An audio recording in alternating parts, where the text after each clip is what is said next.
This is the fourth Heat and Thermo question from the Get It series, and where does this one come from? Test 1, 2016, question 4. Let's have a read. 0.25 kilogram sample of water initially at 25 degrees Celsius is to be cooled down in an insulated container by adding ice, which is initially at minus 20 degrees Celsius. Assuming there is no heat exchange with the surroundings, including the container, the amount of ice which must be added so the final temperature of the mixture will be 0, with all the ice melted, is closest to... We've got some numbers, and we're also told that given some other things we need. Now, I'm going to do a cheat solution here first, and the cheat solution is really easy. It basically says, look, the amount of heat you get from the ice warming up is bugger all. All the heat that comes out of the water is going to go into melting the ice. Look at the numbers. That's 334,000 joules per kilogram to melt ice, and that's 2100 joules per kilogram to warm the ice up by 1 degree Celsius. Sure, you'll be warming the ice up by 20 degrees Celsius, but it's still a long way short of that.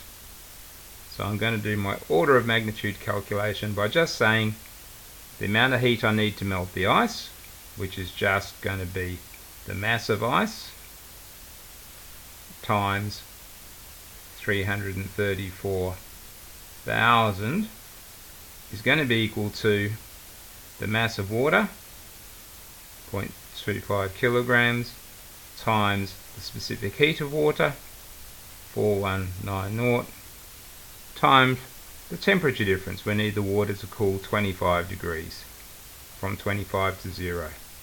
And so therefore I'm going to say that the mass is roughly equal to 0.25 times 4190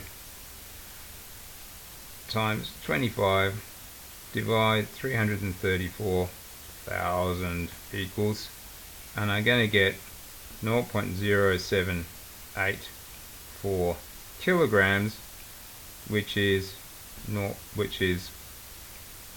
78 grams. Okay, so which indicates, first of all, boom, boom, they're gone.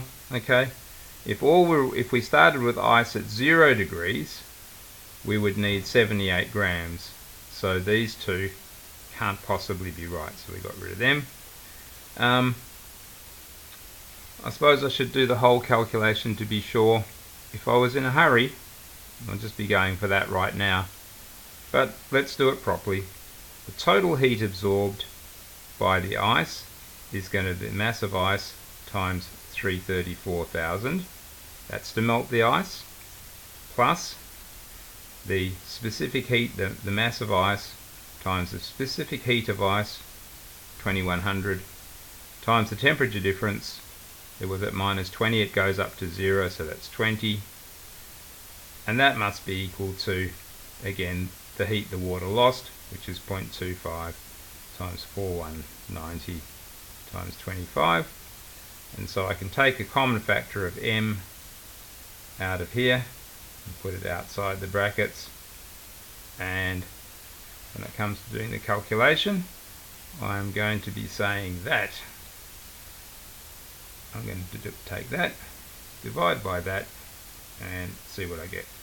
So 0.25 times 4190 times 25 equals, divided by brackets, 334,000 plus 2100 times 20, close brackets, equals, and I get 69.65 grams. So indeed that was the correct answer, 70 grams. Okay. What did people think? 84% of people thought that C was a good answer. About 7% went with that, A, and about 5% went with D. And one would suggest that these people were just guessing. So there we are, easy peasy.